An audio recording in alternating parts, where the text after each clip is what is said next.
And welcome again to Cottage Talk. I am Russ Goldman. Joining me right now is Dan Crawford from HandMeIn.com. In this episode, Dan and I are going to do our midseason review of Fulham. And obviously, being top of the table, there are many more positives than negatives.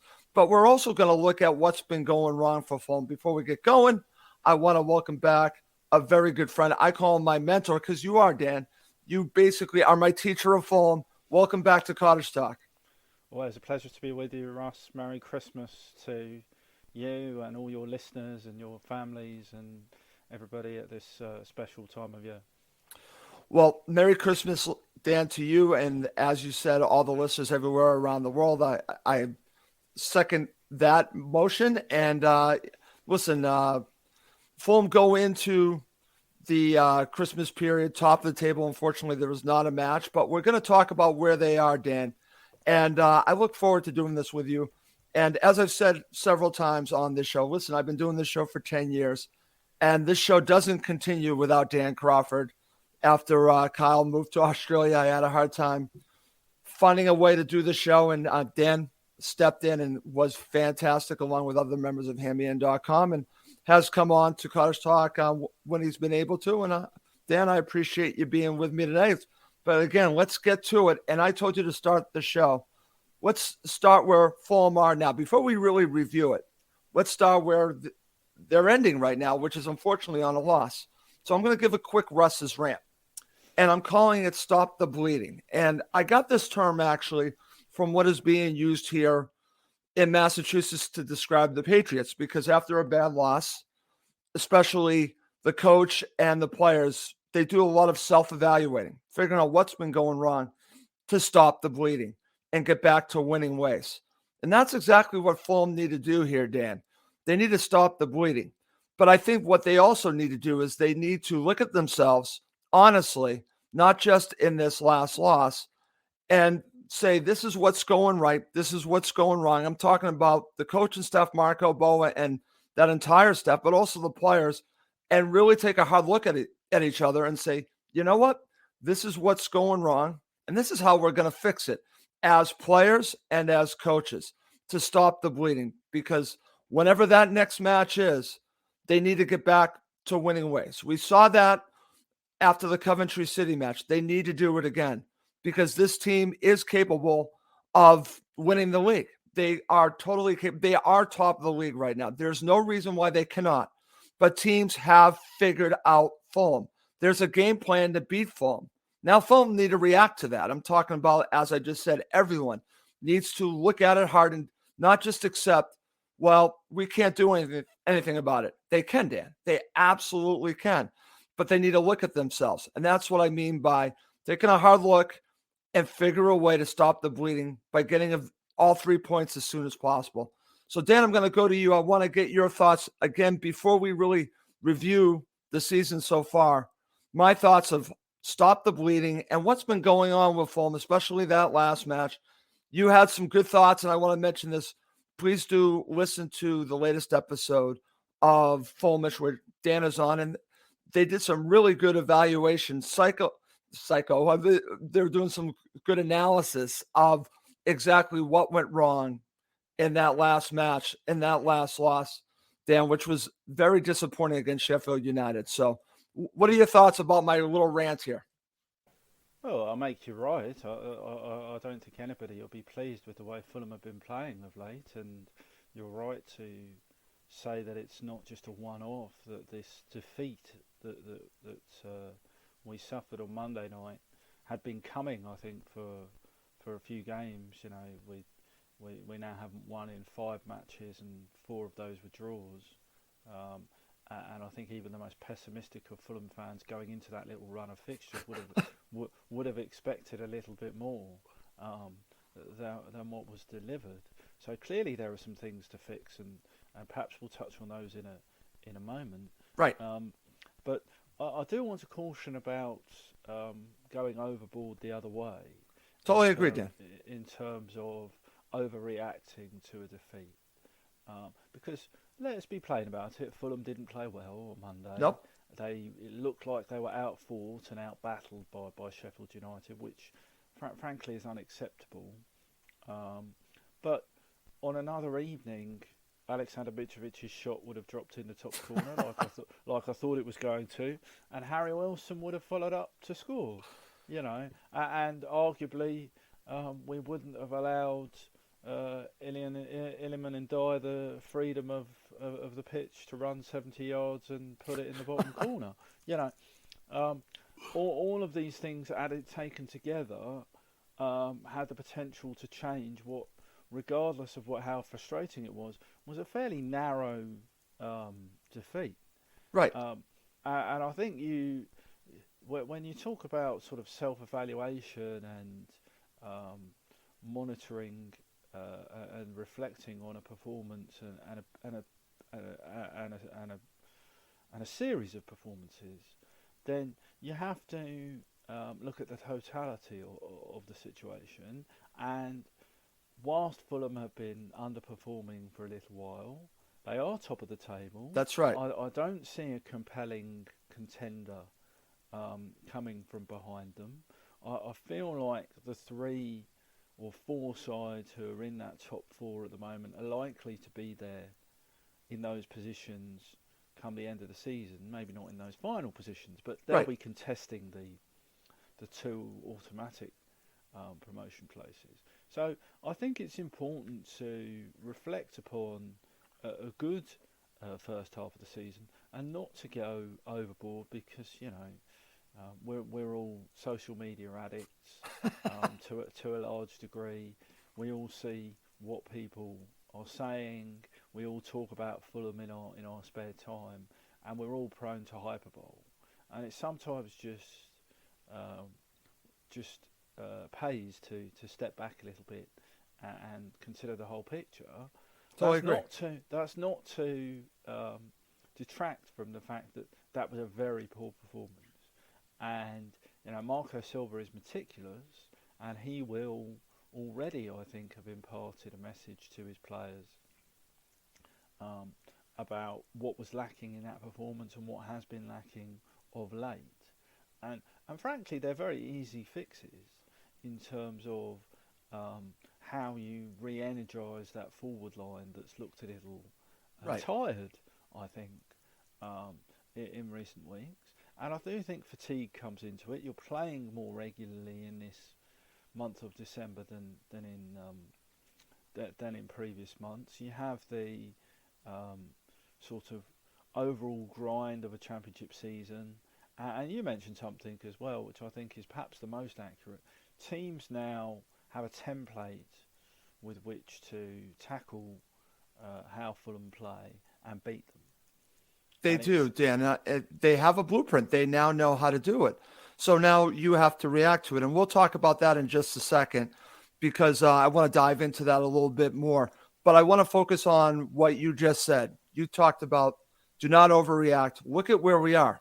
Dan, we're going to look at where we are, because as we always talk about on Cottage Talk, where we are right now is actually very good, and we should really just analyze that. And I just want to just share basically the top 4. And when you look at it, yes, right now the point differential is only 2, but we'll talk about the goal differential in a second, because that to me is a massive story in all this. But when you look at half a season, Dan, Fulham are first, and you talked about maybe the top 4 places could stay the same. They might flip around a little bit. I tend to agree with you. Maybe QPR gets into that. Got to give them credit for what they're doing. But I think generally, if we look at the top 4, I think West Brom and Fulham and Bournemouth will be the top 3, and maybe Blackburn sticks around. I don't know. But again, this is a credit to these 4 teams. But the bottom line, and I wanted to share this graphic to everyone, Dan, is that Fulham are top of the league. And that's a very good accomplishment right now. And we shouldn't minimize what is going on with Fulham overall. That's why I want to do this mid-season review, because it's easy to look at the last match and, as you said, on social media to overreact. But I'm going to share this right now, and this is something that David Holly, former co-host, used to say to me all the time. Dan, the table does not lie for Fulham. This is actually what has transpired over the course of the season. Mid-season, They deserve to be top of the league, Dan. I can't get past that. Well, look, I think if I'm honest with you, I think I came on to your program right before the start of the season, at the very beginning, before the Middlesbrough game at Craven Cottage, and we talked a little bit about our hopes for the season and how things might pan out. If I'm honest with you, I didn't expect Fulham to be in such a strong position at this point in the season. It makes a big difference because every other time we've gone for promotion from the Championship, we've been playing catch up with teams who have already established a good cushion Right. between themselves and the playoff contenders, or between or in the playoffs and outside. And playing catch up in the Championship is physically and mentally very demanding and almost impossible. Because once you get on a run, as we've seen, in either way, it's difficult to shift momentum. So, look, I'm not overly concerned about the fact that we only have a 2-point lead over Bournemouth, or when Bournemouth were well ahead of us. I wasn't particularly concerned about the minutiae of the immediate picture. It's the fact that Fulham are up there. It's the fact that we're delivering performances. And if you take a look at Championship history, you know, the last 10 sides to be top of the Championship at Christmas, only one has failed to gain automatic promotion. So it suggests that for all we talk about the unpredictability of the Championship, a pattern is established and teams become very difficult to catch. So I think, despite the fact that we clearly haven't been playing as well in the last 5 matches as we did in the earlier part of the season, there are positive signs there. But equally, the margin is so, it's fraught with danger, and it's easy to fret about it because, it can flip around in the course of one afternoon at this point. I actually think, and this is going to be quite a bold statement, Russ. Go ahead, Dan. But I actually think that if you look at that top 5 or 6, Yep. I don't fear any of those teams in a one-off match. Neither do I. Between ourselves and the opponents, I think we've handled all of those teams well in the first set of matches. Where we seem to have difficulty, ironically enough, is against teams sort of lower down the table, who frustrate us. So we need to work on that. But look, this is a very positive position. Yes. For Fulham to be in at this point. But in the same way that we can't go overboard about recent defeats, it would be fatal for us to sit there and think the job is done and we're top of the table and we can take things for granted. I don't know if there's an element of that in the last few matches that players believe the hype a little bit. Maybe. I don't know. I don't know the players well enough. Right. To make that judgment. But complacency is a real vice in this league. As you know, having watched it for so long, anybody can beat anybody. Right. And we have a target on our backs now. Right. But that's actually a good sign that they have a target, Dan, because that means that they're doing something right, and they are doing something right. And I want to share this with you because we are just focusing on the table. Because when we look at the season so far, and right after this, we will talk about and get your thoughts on what's been going wrong lately and how Fulham could potentially fix it. I think if you look at the goal differential, it is almost like another point, Dan. But it is such a chasm right now between the other teams. That goal differential is massive, but I think it also tells the story. It tells the story of how many goals Fulham are scoring, and also they're really not giving up as many goals as people might think. I believe they have given up the second least amount of goals or third, somewhere around there. So that tells the story in itself. They deserve their place where they are. And like you said, they have to figure out what's been going on lately. Is it complacency? I don't know. But overall, when you have scored that many goals and you've not given up that many goals, you deserve to be where you are. Well, it's a good recipe, Russ, for success. And I think a lot of that is down to the way Marco Silva seeks to play the game, and we've definitely seen a alteration in style since he became the Fulham manager, to which both you and I appreciate. I think how the team has evolved and the accent on attacking football.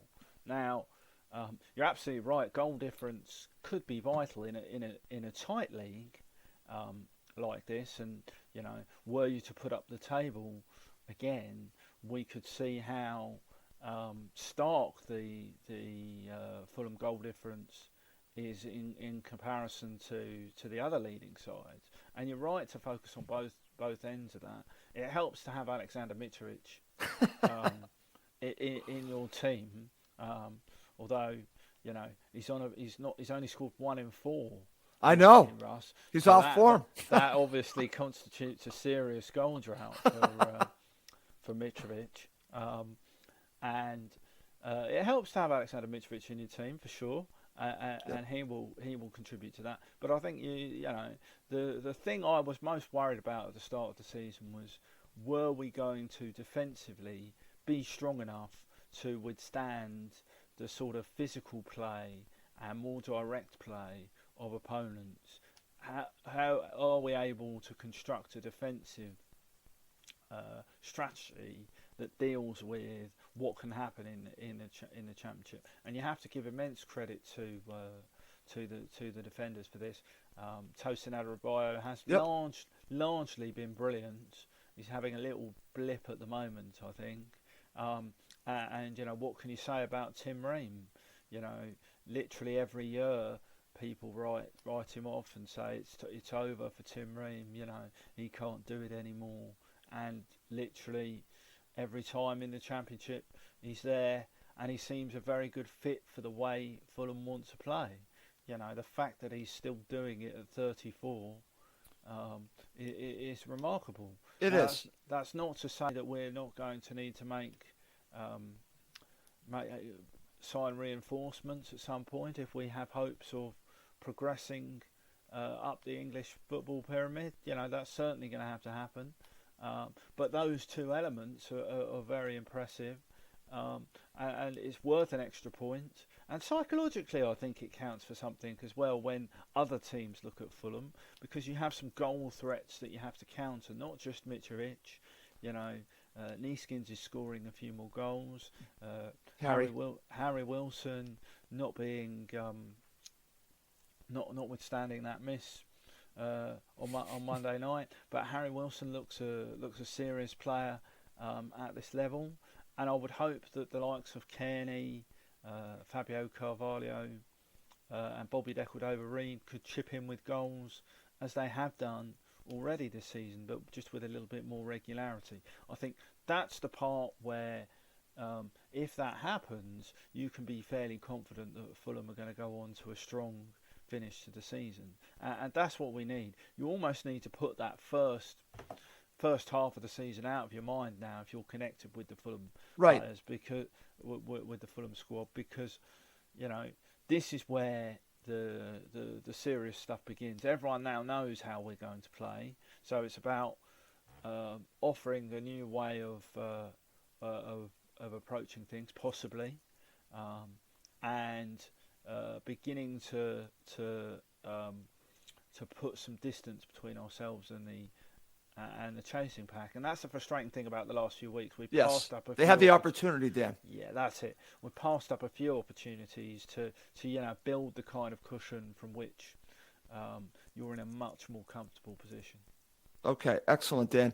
All right, we're going to move on, and we're going to go back, and as we look at the rest of the season, and then we're going to go back, we are going to actually rate a good amount of the players and Marco in just a bit. But before we do that, I want to really drill down with Dan and talk about this. Fulham have been figured out. We've already talked about there is a blueprint to beating them. There absolutely is. And I actually saw a comment that I want to share, Dan, because you actually said this, and you had a very good conversation with Jack Hollins on the phone this show, and the other host, Sammy, and co-host as well.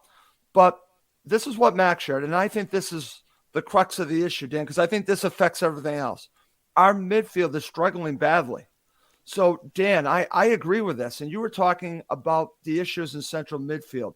And I think this is where, if I'm Marco, this is where I have to really analyze what's going on here. Because when I look back at the last match and watching it live, what's interesting about it is I thought Fulham were very predictable.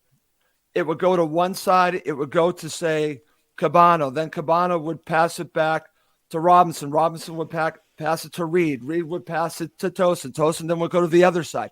It kept going back and forth, and it was very predictable. They were being extremely conservative. It reminded me a little bit under Parker, where they were just looking for that opening. They couldn't find it, and they just kept going from side to side. And it just wasn't working. But I think part of the issues, Dan, begins in central midfield. So you talked a little bit about this on Fulhamish. I want to talk about it now because Fulham haven't figured out. So how do they fix it? And are the problems in central midfield? Well, so there's clearly an issue with how the system functions in that engine room area now, because first of all, we weren't expecting to see Jean-Michel Seri play for Fulham again, I don't think. No, I don't think we were. In June or July. And it's important to caveat what I'm about to say with the acknowledgement that Seri has been, for the most part, sensational as a Fulham player in this period, and shown the pedigree that we all hoped he would have. But also, to come in after a long period on the sidelines into a division he doesn't know and to dictate the game like that, it is very impressive. And likewise, Harrison Reed is arguably our best holding midfielder, has been for some time, and has made a huge difference to the Fulham side. But I do worry about the balance, and we talked about this, as you say, on Fulhamish with Sammy, with Jack and with Joe on Tuesday rather. Now, my consternation with this is actually with Marco Silva. Okay. Really. Fundamentally, I think he's trying to transform Harrison Reed into something Reed will never be. They are trying to make Harrison Reed into a box-to-box midfielder. Yes. And I have a problem. I have a fundamental issue with this, because I don't think that's his skill set. Right. There are a couple of times on Monday in the first half in particular where he got the ball down the right side and broke into the penalty area, and he didn't seem to know quite what to do when he got to his destination. Now, that's not a criticism of Harrison Reed, because he doesn't have that skill set to unlock a defence with a pass. He's not the best at striking a shot on goal. Because these are all elements of his play that have not been honed as much, because he's been playing in a more defensively minded role. Right. And actually my problem with it is, I think playing in a deeper defensively minded role is where he adds great benefit to Fulham. Totally agree. His capacity to read the game, his capacity to intercept and read danger as it appears, and then his ability to give the ball to more gifted passing footballers. And I actually think you've got Seri and Reed the wrong way round in this system, because you sacrifice. That's what you said, yeah. You sacrifice Seri's ability to play. Look at that ball he played for Harry Wilson a few weeks ago. That lovely fantastic scoop pass where Wilson scored. I want to see Jean-Michel Seri in a position where he can try that regularly. It may not always come off, because you don't get everything you want in life, but I want to see him trying it more. He's going to have much less success from a deeper position inside his own half at influencing the play in the final third. Now, we're going to have a chance to test how the Fulham midfield looks without Jean-Michel Seri fairly shortly. That's right. When he goes off to play in the African Cup of Nations for Ivory Coast. Now, it'll be interesting to see what Silva does then, but I think Monday night summed up the problem, which is we ended up with Seri trying to track back for the goal and failing when you would have wanted Harrison Reed doing that, and vice versa when we had the ball in a forward area. I'm not sure that it's quite as simple as I've laid it out, and I think there are other players who might come into the reckoning. I think we're going to need to see Nathaniel Chalabar at some I agree, point. Dan. Totally agree. I feel like he might have that skill set that we lack, but I also feel like we need more Tom Kearney. And there's an open question about where Kearney's best position is and whether you can play Kearney, Seri and Carvalho in the same I don't know. I think that's also interesting because I think you need to figure out exactly these three parts of the puzzle, Dan. And I think that's very interesting that you said this because I remember at the beginning of the season, Harrison Reed talking about that his role had changed. And I'm just thinking to myself, I'm glad that you said this. I've been thinking about this for the longest time. Why are you changing someone's role where their skill set is something else? And play to the strengths of their skill set. And that would be that defensive midfield role. I'll give you an example. Again, different formation, different time. But two players that play together have two very different roles. And I think you'll appreciate this. I'm talking about my favorite Fulham player of all time, Danny Murphy. Danny Murphy was a playmaker from central midfield. Who did he have next to him? Dixon Atuhu. Would you ever ask Dixon Atuhu to play Danny Murphy's role? You wouldn't. And when I look at Mark Hughes did at one point, and it didn't go so well. That's right. I'm sorry. That's right. Yeah. You're right about that.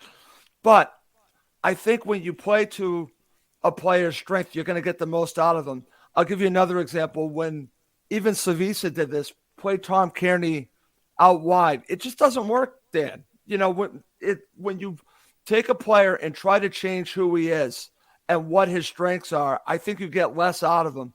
And I think that there's a reason why Marco's trying to get Harrison Reed to play that box-to-box midfielder, but his skill set screams defensive midfielder. And then again, I'm glad that you brought this up because if you go back to that last match, maybe if Harrison Reed was back there and not Seri, that goal never happened, Stan. Well, let me throw another name into the mix. Go ahead. Go ahead. If Stefan Johansson was... I was thinking of that to myself the other day. You are right. Was still in a Fulham Are shirt. we missing Stefan Johansson? Actually, Steve Reynolds, who's I know is watching right now, says we need a Kevin McDonald type, Dan. Well, look, I mean, these are all very good points. I think there's a lot of truth in both of those suggestions. But I would just caution that this is a different setup that Fulham are playing with now, Russ. Right. We don't. Silva doesn't play with a defensive midfielder in the way that Jokanovic did with McDonald. I know. They don't. They don't really do that in this system. Now, you could argue that maybe that's what should happen to react to what has been going wrong of late, because it would give them more protection right in front of the back four. But then you may well lose the attacking play. The attacking, I know. It's the emphasis. Yeah. It's like It's like my attempt at cooking the Christmas dinner, which I'm about to begin after I finish this show with you. If one, I don't know if you're the cook in your household, Ross, and maybe this is prying too personally into your domestic arrangements. That's okay. But if one ingredient is altered or left out entirely, it has a dramatic impact on the end result. Right. As I know to my cost many a time. So yeah, I mean, hopefully that's not going to happen with my with my Christmas dinner and my roast potatoes. But who knows? Okay. To bring it back to Fulham, right? Mercifully, as you you would want me to. I think there is an issue in central midfield. You've got the opportunity to change a few things up. You But do. there's also an issue, I think, in the forward line at present, Okay. because none of them are firing in the manner that they were sort of a month ago.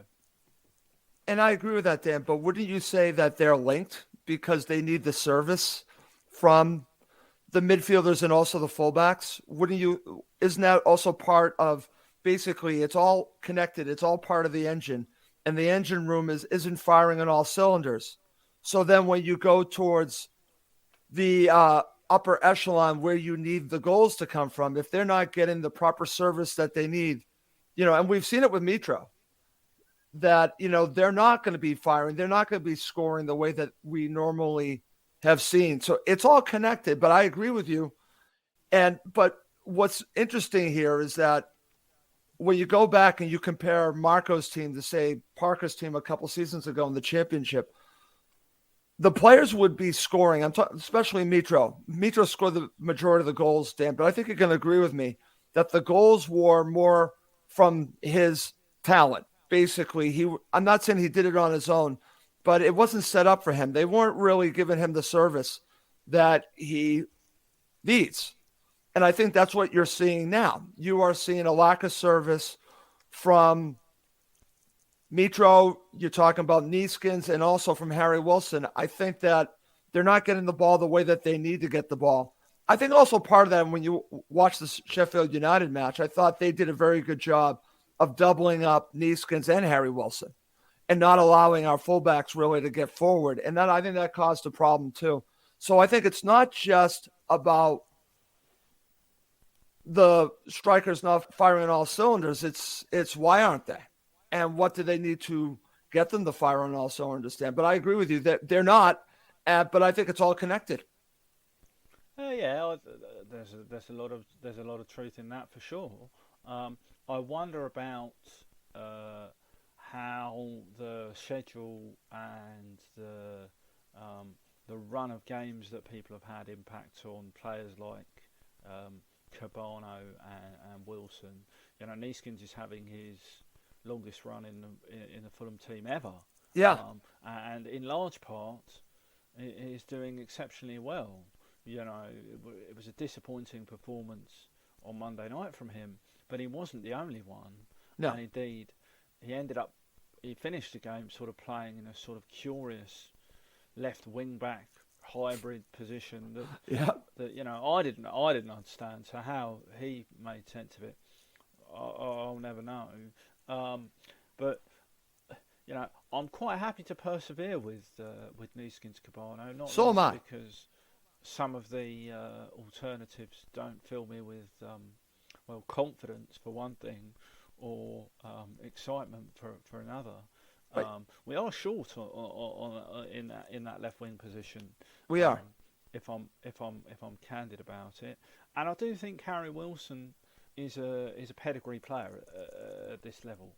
He's an outstanding footballer. Whether you can just change the way they utilise him a little bit, get him playing in a more central area at times to avoid what you spoke about, which is fullbacks and wide players from the opposition nullifying his threat by sort of double marking him. I don't know. He has such ability to come inside from that right flank, but he's also, he had a very good season with Derby, as you'll remember. Yeah, I do remember. As a few years ago, playing as a sort of more conventional attacking midfielder. So Yeah. you've got that. But I think the success of our side earlier in the season was when these players, and you have to put Fabio in the mix there as well, were interchanging. Exactly. It was the fluidity of the movement, and as much as anything, the speed with which Fulham moved the ball. We looked a lot more pedestrian in the last few weeks. And Totally agree. Some of that is the fatigue and illness and injury and coronavirus issues that the squad has experienced, for sure. But some of that is also a mentality thing. If you move the ball quicker and you play at pace, defences, I don't care who you are, defences are going to struggle to nullify you and keep up. And that can have an impact later in the game as well. even if the scoreline is still level, you know, teams can tire and you'll get more space. So I think it's a mentality thing, and Okay. it's also about playing quicker at times, because you mentioned it. You know, when you were watching the match, it was sometimes quite slow and It was laborious. very slow and labored, Dan. So you know, that's the first thing, regardless of the personnel. You've just got to move the ball quicker, because that's more difficult to defend against. Totally agree, Dan. And I thought Sheffield United were very comfortable at times. In fact, I would say the majority of the match because they knew what they were going up against, and they actually dictated how that match was going to go. They did. And to your point, I kept thinking to myself, they need to move the ball quicker, and they were just not doing that. They were just being too patient. They were not taking enough risk, and I think that caused some of the issues and made it fairly easy at times for Sheffield United. All right, Dan, I have a question for you. This is from Benjamin Bird. Russ, can you ask Dan what he thinks of Silva's seasons at other clubs starting well and not going so well in the second half of the season? The opposite of Slavisa. Will the same happen to us? Interesting question, Dan. Yeah, it's interesting, and I know Ben is. I think Ben is still in Spain, so He is. sending him my best wishes and Merry Christmas, even if my We have a son. lot of supporters in Spain, by the way. Yeah, it seems to be a growing enclave of Fulham fans. This is all remarkable to me, because when I grew up supporting Fulham, you didn't find Fulham fans that much in London. Never mind other parts of the world. Um, so you know. I still have to pinch myself sometimes about this global fan base. On the question, Yeah, look, I think some of this is related to the teams that Silva was managing before, and the fact that a lot of the time, you know, he went into Hull City, for instance, in the second half of the season, and they were fighting relegation. So your perspective is going to be different. Now, I'm not necessarily worried about us slowing down in the second half. I see potential for improvement, and I also think that Silva's had a fair bit of time to reflect himself on what might have gone wrong for him in previous managerial right. roles. He's had a long time out of the game. He clearly studies football very intently. Anyone who reads what Peter Rutzler has written over a long period of time since Silva's appointment for the Athletic knows that, you know, Silva is a keen student of the game, and he looks for self-improvement everywhere that he can.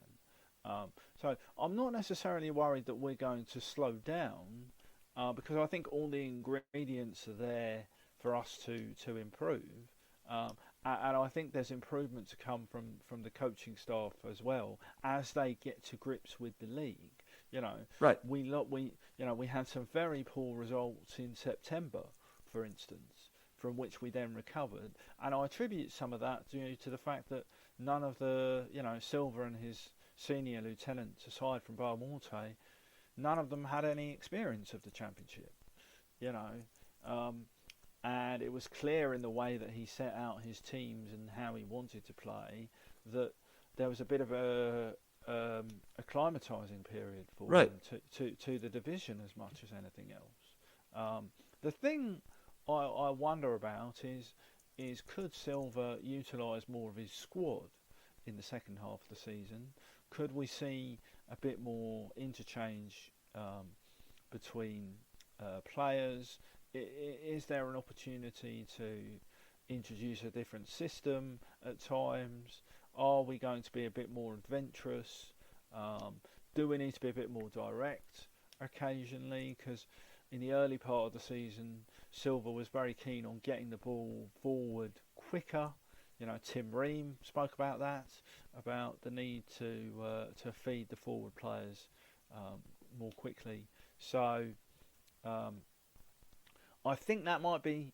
I think there are ways in which Silva can alleviate some of those concerns that Ben is looking at, based on sort of a historical analysis of his own performance. And I'd also say it's not especially relevant because Silva's managerial woes previously came in a higher division when his team were being worked out and not playing in the same way. Really, his Everton side were a lot more defensive than this Fulham team currently is. So largely because he was trying to get results. So I think there are always things you can transfer, but I'm not. In answer to the question, I'm not particularly worried that it's so extreme as to be a sort of collapse in the second half of the season. Of course, it could happen, Right. and we need to be alive to that. But I'm fairly confident that we can get back to winning ways and go on a little run, as we did, as you mentioned, after Coventry. I agree, Dan, and very good question from Ben. Thank you for sharing that. All right, coming up next, I'm going to ask Dan his thoughts on Marco Silva so far, the players, and we're going to end with another season prediction. Okay, Dan, let's get to it. Let's talk about Marco Silva so far. Let's rate him from 1 to 10. What would you give Marco Silva? And I'll give a rating too. Okay, and I have to go first. Clearly, you're putting me in the hot seat. I'm putting you in the hot seat. Yeah, look, I'm going to have to go for a 9 if we're talking about a numerical value. Yeah. Because we're top of the table and we've been fairly convincing for most of the season. We're scoring a lot of goals and we're in a very strong position.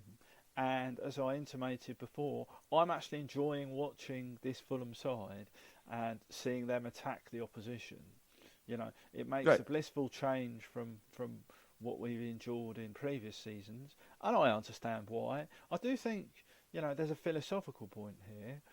When I look at the young English coaches who are starting out in their jobs, and I look at, say, a Scott Parker coming into his first managerial job, and then I look at somebody like Gareth Southgate, who took on the England national team job, having not had a great deal of club managerial experience. He was at Middlesbrough for a while, and it didn't really work.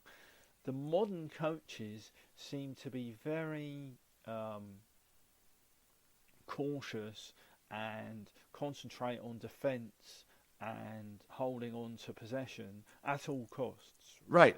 I wonder if that's something in the sort of modern coaching style that they're taught on these coaching courses. I don't know. It's idle speculation. Yeah. But I've heard this theory before, Dan. It's an interesting one because when you talk about Parker and Southgate, they do have that in common. Yeah. But I am enjoying the shackles being off. So am I. The thing that I want to, obviously we all want to see more of, is how we counter the, a lot of teams play with 3 central defenders, right? And that seems to be a way now to... That's been the blueprint, my friend. At least increase your chances of frustrating somebody like Mitrovic. Because, basic maths tells you if you have 3 central defenders against 1 forward, it's going to be more difficult for Mitro to either be on fire or to extinguish the opposition, if I can extend the metaphor a little bit. Yeah. So I do think we have to come up with a way of dealing with that. I agree. And I think we do need another way of playing, whether that's finding a way of Mitrovic and Muniz being a partnership. I'm not as sold on that, because if you look at Mitrovic's history as a centre forward, he's much more effective as a lone centre forward than he is as part of a 2-man front line. And I also think if you change the system that dramatically, you're then probably going to lose some of the effectiveness of a Wilson, a Cabano, and certainly the player who will play in the number. You're going to 10. suffer in other places. I see where you're going. So, you could. You could do, but I still think it's incumbent on Silva to solve a couple of the problems that we've spoken about. Totally agree, Dan. How do you switch it up to a different system? You've got to have at least one in your locker that the players are comfortable with, because they didn't look comfortable on Monday night when he took off Robinson, who, by the way, had a that did not look right. Well, and I sort of pondered to myself whether, if you're going to take Robinson off, why don't you just put Joe Bryan on? I've seen others say that too. As a ready-made replacement, and then your changes to the team are not as, and the system are not as drastic. But he does need a way to to give the opposition something else to think about if it's not going well. But Okay. I think it'd be churlish to quibble with the job he's done so far. I know a lot of people did expect us to do well and to be at the top of the championship. I didn't. I thought it would take more of a sort of bedding in process, and I thought we'd sort of fight our way to the automatic positions later in the season. So I'm very impressed so far. Okay. I'm going to give it an 8.5. I actually had them winning the league, so they're where I thought they would be at this point, but because of the way things have ended, that's why I dropped it. What would it have been a 9 to an 8.5? Because I think there's an opportunity. What was that? I didn't know we were allowed decimal places, Russ. Okay. Always with Goldman, he has to introduce a new wrinkle, when Dan. he gets to talk. A new wrinkle. But to be fair, Dan, I'll start us off in the next one. And this one's going to be an interesting one, okay? Rate the job of the goalkeeper so far. So I'm going to go first. And this is interesting because you have two, Gazzaniga, and there's still the jury's out on him. And then he goes to Marek Rodak. And I'm a huge fan of Marek Rodak. And I was for this, don't get me wrong. But I also wanted to see what they have with Gazzaniga. At times, I've liked what I've seen from Gaz. I think he's a good shot stopper, but I don't think that he gives me confidence, basically coming for balls. And again, I don't think he commands his box the way that Marek does. And that's what gives me more confidence on Marek. But if I'm grading them together, I'm going to say a 7.5, Dan. I'm going to go to the 0.5 again. You and your 0.5s. Well, okay. I mean, I think this is fairly simple. Gazzaniga, without being harsh, was rather an abject failure at the start of the season. So if I have to rate, I'm not sure if I have to rate them individually or together. You can do them individually if you want to. Yeah. So individually, I'd have to give Gazzaniga a 5, and that's probably being generous. Because when I close my eyes at night, the memories of some of those grim performances come back, particularly that pass out from the back that started our rut at Coventry. Oh, don't get me started on that. Look, he has pedigree, but he's never been a first choice goalkeeper in the entirety of his career. And there's probably a reason for that, Dan. Yeah, and I think we saw it in the first few weeks of the season. It's not to say he couldn't be a very good goalkeeper going forward, or he couldn't be a good backup goalkeeper, but Marek Rodak has to be the number one goalkeeper, notwithstanding the fact that I felt maybe he could have got down to that shot on Monday night. Oh, I think he should have, but but I'd be giving him an 8 because he's definitely improved the team defensively since he's come in. He's kept a number of clean sheets. He's confident at the back there. He communicates with his defenders, and I would want Fulham to put their faith in Marek Rodak, whatever division we're in next season, because he deserves the opportunity, especially in the Premier League. Okay, very good. I think he needs that chance. Okay, so now we're going to do the defense, and I kind of like the way you're going, but for time's sake, you and I try to do this a little bit faster because we have a lot of players to get through. So I'll get us going because you made the comment before, Dan. So let me start it right back, and I'm going to give Kenny Tate. I'm actually going to give him an incomplete because I think that it's been stop and starts. He's been injured. If I had to give it a number, I'm going to say a 6 because I think at times he's been good, but I don't think he's played enough. Dennis Adoy, Shall we do? You do one and then I do one. Otherwise, okay, fine. That's actually a good idea. I'll give you Dennis Adoy. Oh right, I was going to do Kenny Tate since you. Okay. Kenny Tate. Fine. You see what I'm saying? No. We'll go back. I love how we're making it up as we go along. I realise that you're the host, but that's okay. Kenny Tate, Dan. Kenny Tate, I'll give a 7 for the simple reason that when he's been in the team, he's been able to find Mitrovic with those crosses. And absolutely, that's something that we've missed when he's not been in the team. Now, there's obviously a problem with his injury record. But I think if he plays regularly until the end of the season, he'll be part of a title-winning Fulham side because he's just that good. Okay. Okay. How about you for Dennis, and then I'll give Dennis. I give Dennis a 7. I was quite down on Dennis as to whether he could do the job that Silva wanted him to do. But for the most part, and there are a couple of exceptions, for the most part, he did very well. Okay. I'm going to go with you, Dan. I'm going to agree with you. 7. Okay. Now let's go to the center backs. Let's go to Tosin. I'm going to give Tosin. Oh, I'm sorry. Go ahead, Dan. Do you have something you wanted to say? Oh, sorry. When you said let's go to Tosin, I was going to Tosin. Oh, okay. Fine. Fine. You and I are making this up as we go on. Dan, I'm going to give you Tosin. Tosin. I'll give him an 8 because I feel like, again, for the most part, he's been excellent. He's clearly the most commanding of our defenders in the air. He's pretty good on the floor. He's had a sticky patch in the last few weeks, but I don't doubt that he could be Premier League quality in the future, and he's showing why it was so important that we held on to him in the summer. I've been impressed with him this season. Okay. I'm going to agree with you, Tosin. I'm going to give an 8. Tim Ream, Dan. Tim Ream gets a 7 because I think there's still there is that vulnerability with Tim Absolutely. Ream, which effectively is not his fault because he's a little bit older and he's a little bit slower than what's around him. So clearly he's going to find himself in jeopardy at times, but he deals with it well. I don't have the worries that other people have when Tim Ream's around at this level. And I think you've got to give him positivity for his longevity, his commitment to the cause, and his reliability. Okay. All right.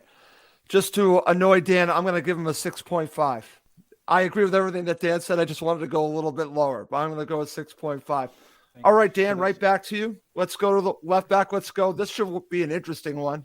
Anthony Robinson. Yeah, I'm going to have to give Jedi a 6. Okay.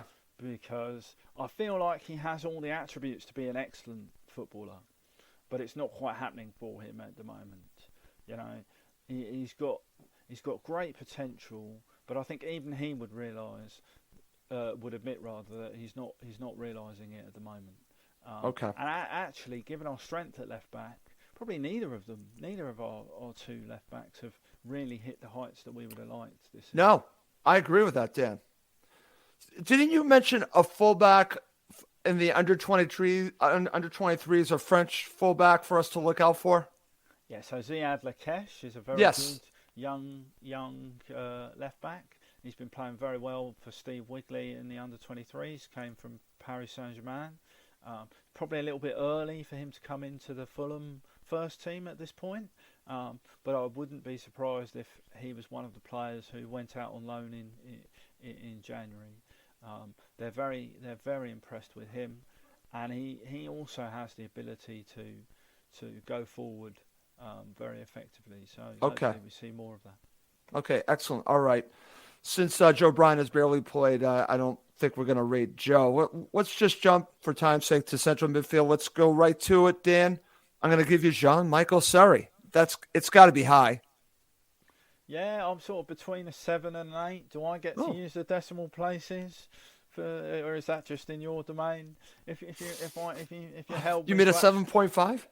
If you held me to actual numbers, I'd probably give Seri an 8.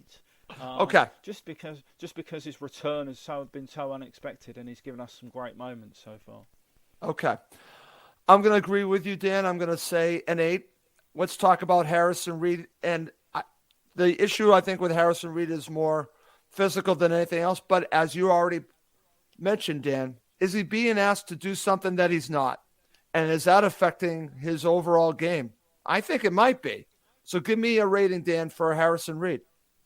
7 for Harrison Reed, because he's also had some injury problems, and he hasn't quite been at the level consistently that we know and like. But there's no doubt he's an integral part of the team.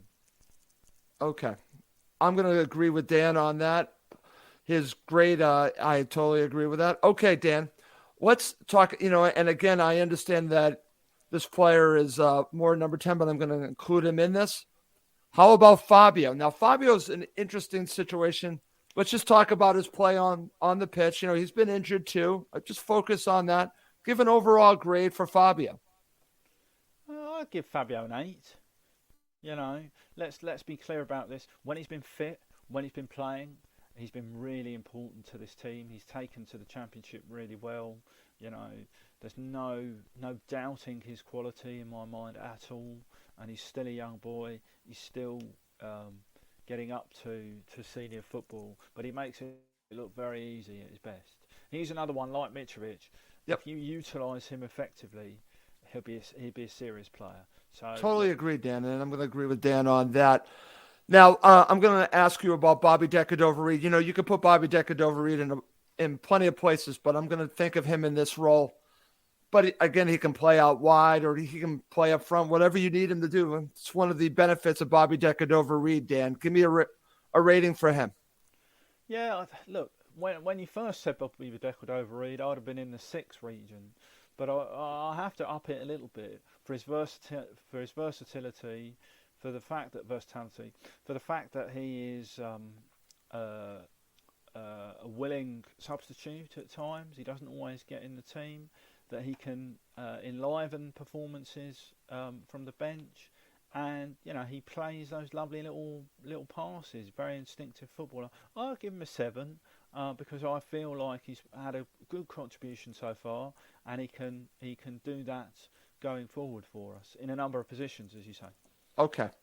Now let's talk about these two players. I don't know if we can really rate them because they just haven't played enough. One is Chalobah, and then of course Tom Kearney. I don't know if we have enough time in their mid-season career here for this season to really judge them. But just talk a little bit about both and what you expect from them moving forward, from Tom Kearney and Nathaniel Chalobah. So we need to see a bit more of Nate Chalobah. He's obviously got great potential and great pedigree in the teams that he's already played for. So, we just haven't seen enough of him yet for injury reasons more than anything else. But he's around the team now. He seems to be on the bench, involved in a matchday squad. So hopefully we'll see a bit more. Look, I'm not sure we need to talk about Tom Kearney too much. Everyone knows his quality at this level. We were all worried that possibly he wouldn't be the same player after his injury, and that this was sort of the start of a long, frustrating goodbye.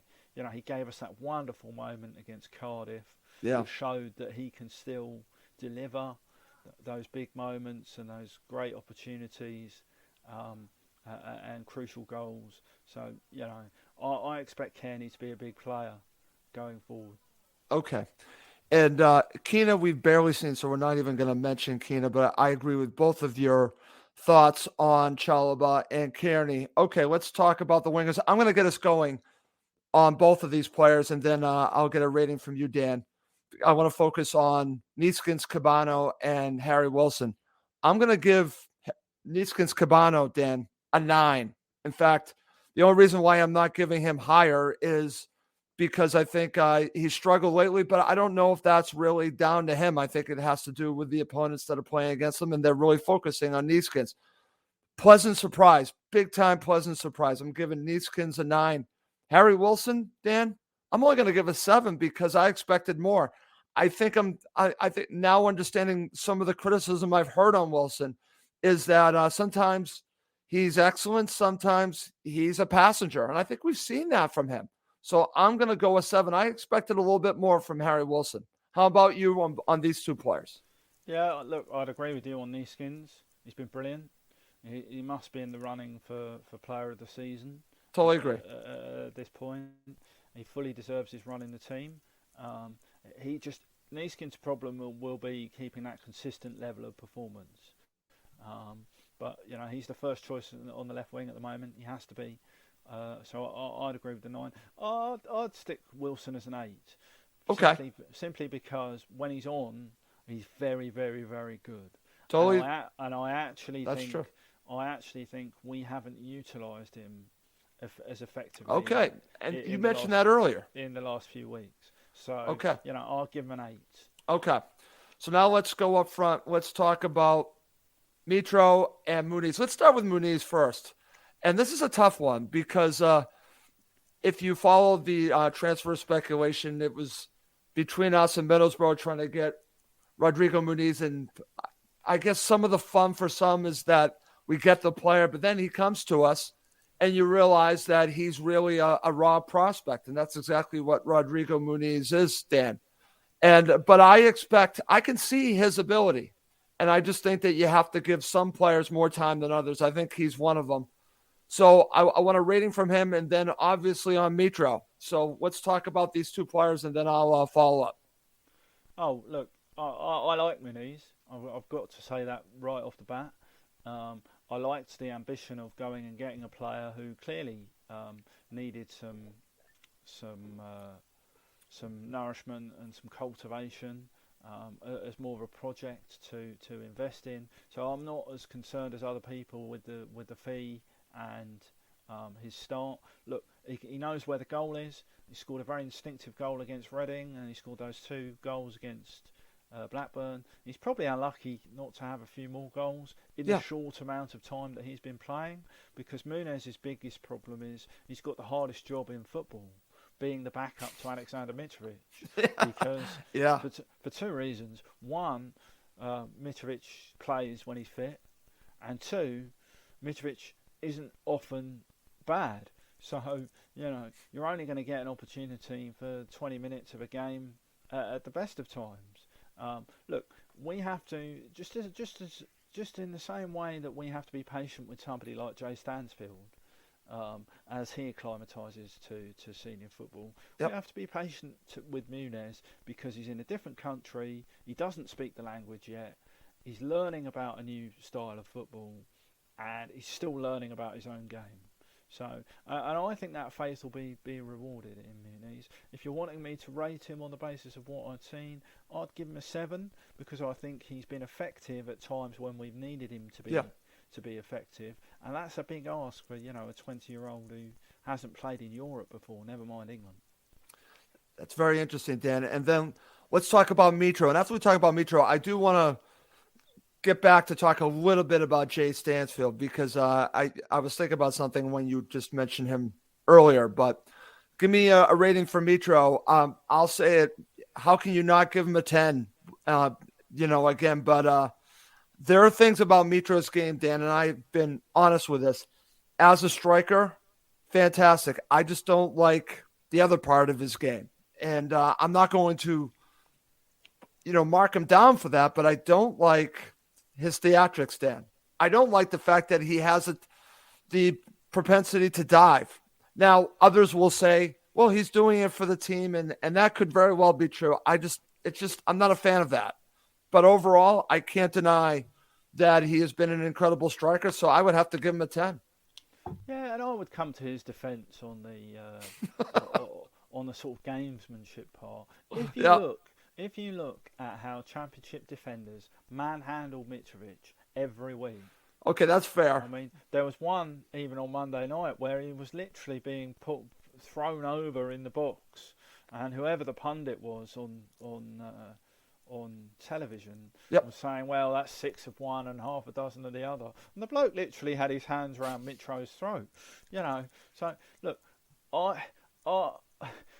I think, and speaking to Serbian friends of mine who say to me that if you disentangle that element of Mitrovic's personality from his game, you'll get an entirely different player. I like that he's gesticulating to everybody, whether it's the referee, whether it's the coach, whether it's his teammates. I want the ball, give me the ball, put it here. I like that because it demands high standards from everybody, and that's just his personality. Look, you have to give him a 10. He's the best player in the league. I'm delighted that he's with us and scoring goals. I'm delighted that he's happy here, and he will prove everybody wrong next season in the Premier League by scoring 15 goals at least under Marco Silva. You can screen cap it, you can send it to me, whatever you want.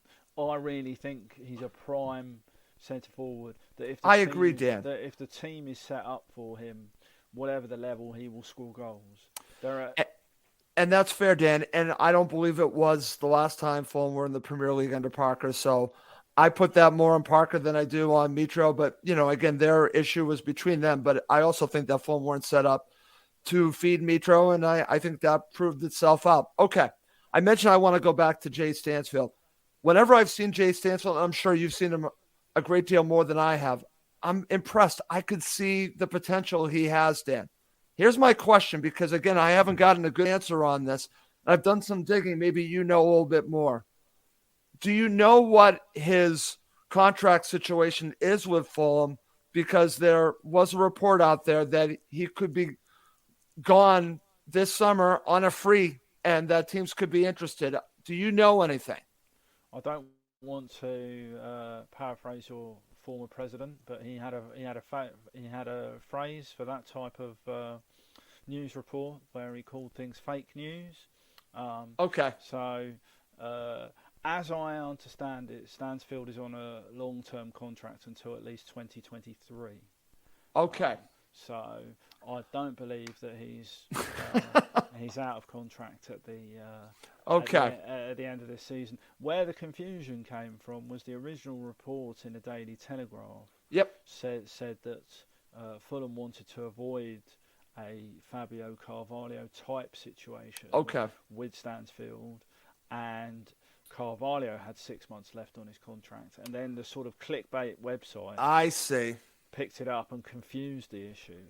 Okay. But, look, on the broader point, Jay's been unlucky with a couple of injuries. Yeah. But, he will be in contention for being another option as a striker, by the end of the season, I think, with the first team. I agree, Dan. I could see the ability. He has that natural ability. Whenever I've seen him, you could just see that he looks like a striker. He acts like a striker. And I think he has something to offer Fulham. All right, my friend. I know we've been going a little bit long. And thank you so much for everything that you've done for this show. I really appreciate it. A couple things. First of all, who would be your player this season? We already talked about it. The easy answer, I guess, would be Mitro. But you also brought up Neeskens. So is it just a flat out, it has to be Mitro? Or can you make the argument for Neeskens Cabano being Fulham's player of the season or someone else? Well, I like to be argumentative, as you know, Ross. No, not at all, Dan. The obvious answer is Mitrovic, and you won't look past it. But I think there are a couple of people to throw into the conversation. Certainly Cabano. Yep. If Seri continues with his level of performance, I think he'd have to be mentioned in dispatches. And I think Rodak has to get consideration. It's been very good when it comes to this, because you can't be a successful team without a solid defence, and he's completely transformed the defence. Okay. All right. And that's fair, Dan. Like I said, it's hard not to give it to Mitro. I'm glad that you also mentioned Marek Rodak. We already talked about the difference in goalkeepers. It's pretty obvious. But I don't think that it's unfair to bring up Neeskens, because I think he's been excellent. But you'd have to give it to Mitro. Okay.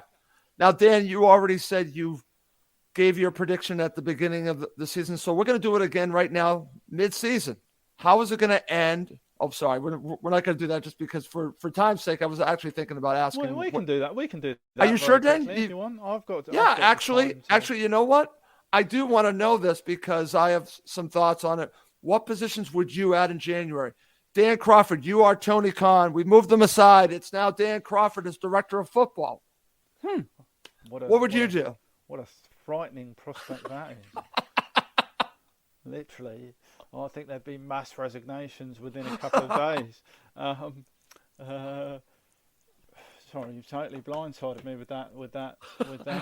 I know I blindsided you with that one. So I think there are a couple of caveats to throw in here. The scope for serious spending in January is limited because of the financial fair play position, as I currently understand it. Okay. Unless we sell players for significant sums of money, I don't quite know what's going to happen with Anguissa.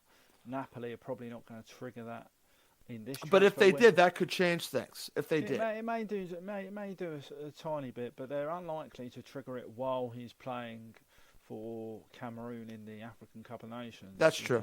Because he could get injured and they could just be stuck with him for on a permanent deal rather than on a loan. Look, there are a couple of positions. If you're talking about currently within the within the current setup, I'd be looking at a left-sided wide player because there just isn't the backup for Cabano. Because, not to be uncharitable, I'd quite like not to see Caballero and Knockout anywhere near the pitch again, because that was pretty traumatic the first time around. Now, I think we probably would like to upgrade at centre back at some point, but I think that's probably more of an end of season scenario. And you could make an argument for looking at possibly another centre forward, to supplement that. And I think you're then stretching it in terms of bodies in the squad without people going out, which is actually a more interesting question: is who would leave and how would you get? Where would they be going to? And that's a great question, Dan. And I should have prefaced that as well, because you just mentioned two players that I wouldn't mind leaving, and that would be Ivan Cavallero and Anthony Knockaert. In fact, I think Anthony Knockaert needs to go. Cyrus Christie is a player that probably should go just for his own sanity. And again, I don't think he's done anything wrong, but I just don't think he's going to get time with Fulham. So I think that's a player that should go for himself. And then, again, there are probably some other players that could go. And I'm going to throw this out there, and this is going to be a controversial one, Dan, because I'm down on this player. I'm actually down on this player. And you already mentioned that this player has the potential to be a good player, but I'm not sure if we're going to see it. And that's Anthony Robinson.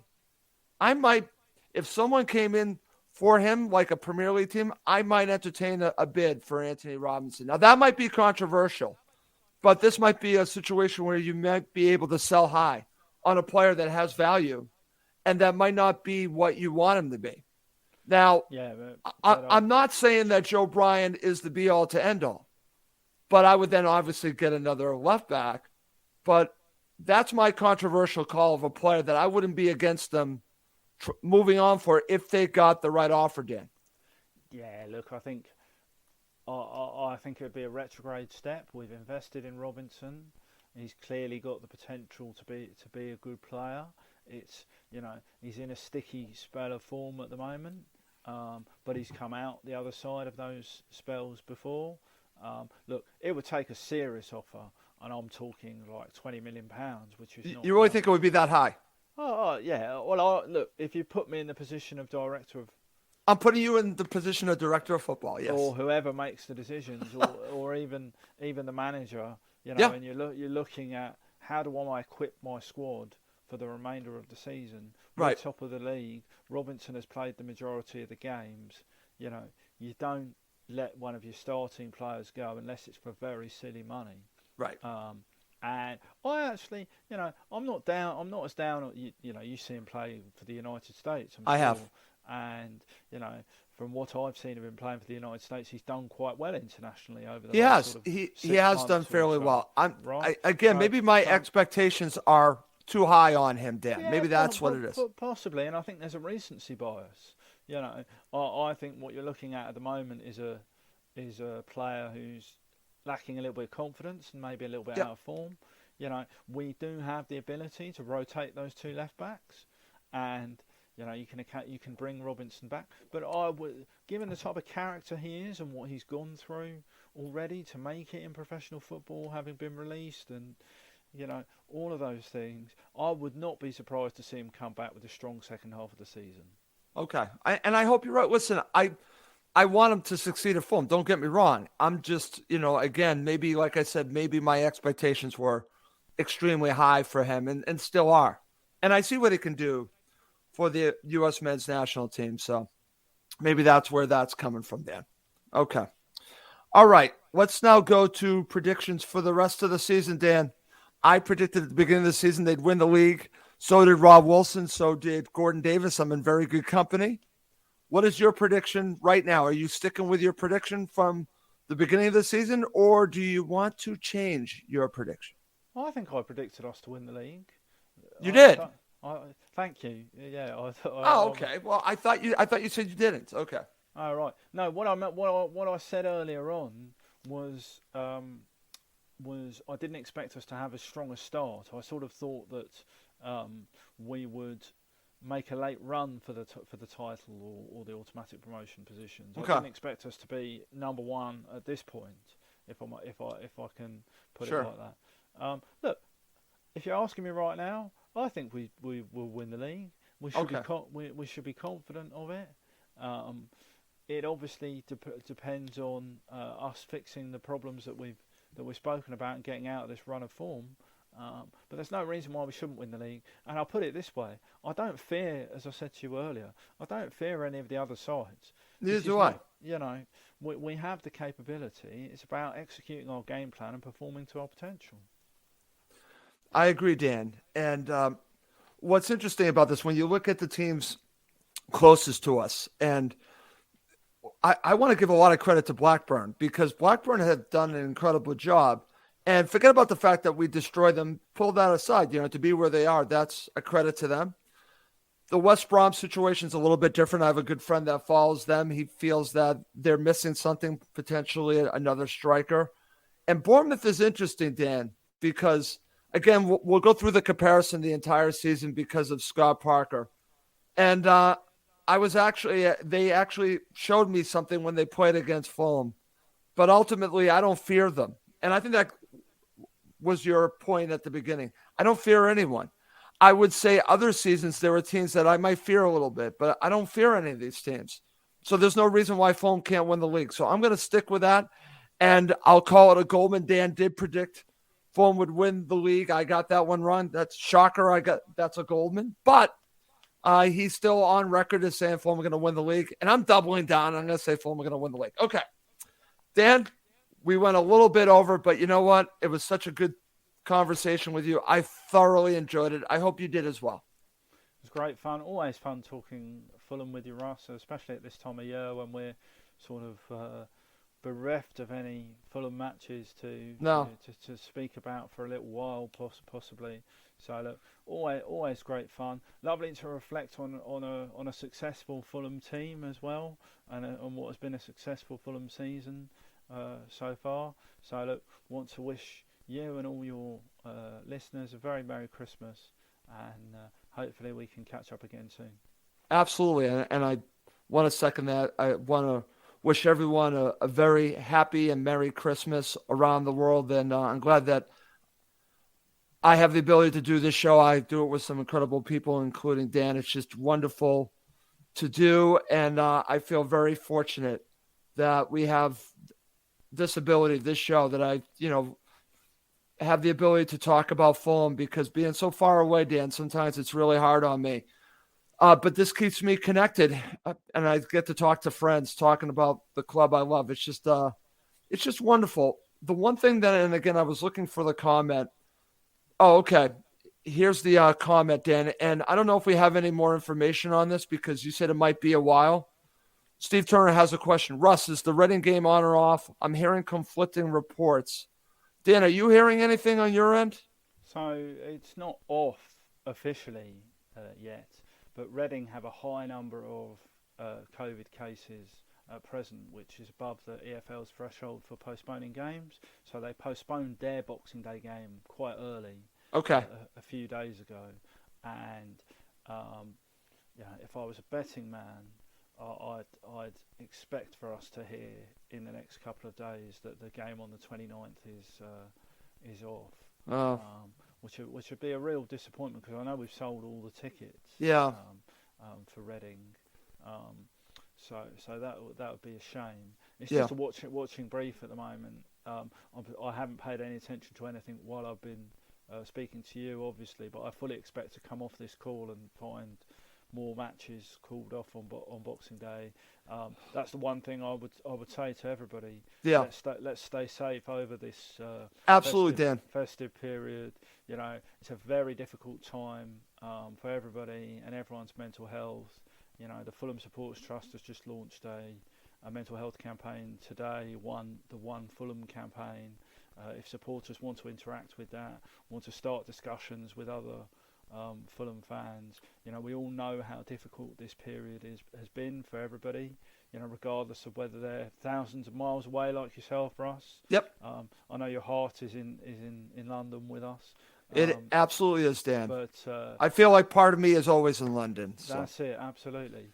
But we know how difficult this period has been for everybody, and I would just encourage people to speak about the difficulties they're facing, open up with friends, because a lot of people will be having a very different Christmas. I don't know what the situation is like in Massachusetts and elsewhere in the United States, but I know that here a lot of people will be having a very different Christmas to what they normally enjoy with friends and family. So, you know, certainly if anybody wants to talk about Fulham or share their thoughts, you know, please do, and we'll have a nice conversation.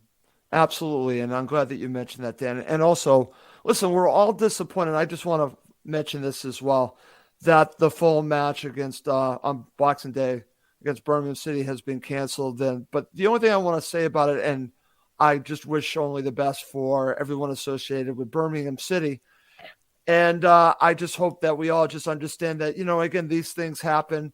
And there was a different reaction, if you remember correctly, Dan, last season when Fulham had to call a match off because of COVID issues, you know, a COVID outbreak. And I won't mention the other side's supporters, but they didn't take it that well. And certain manager didn't take it that well. And all I can say about all that is shame on them. And that we should just realize what we're going through and just be happy being with each other and stay safe. And that's all I want to say about that. I'm disappointed the match is not happening, but I know it's being done for real reasons and just want everyone to stay safe. And I'll just end with that. Okay. Well, that's going to do it for this episode of Cottage Talk. For my very special guest, Dan Crawford from HammyEnd.com, I'm Russ Goldman. Thank you as always for watching and listening to Cottage Talk.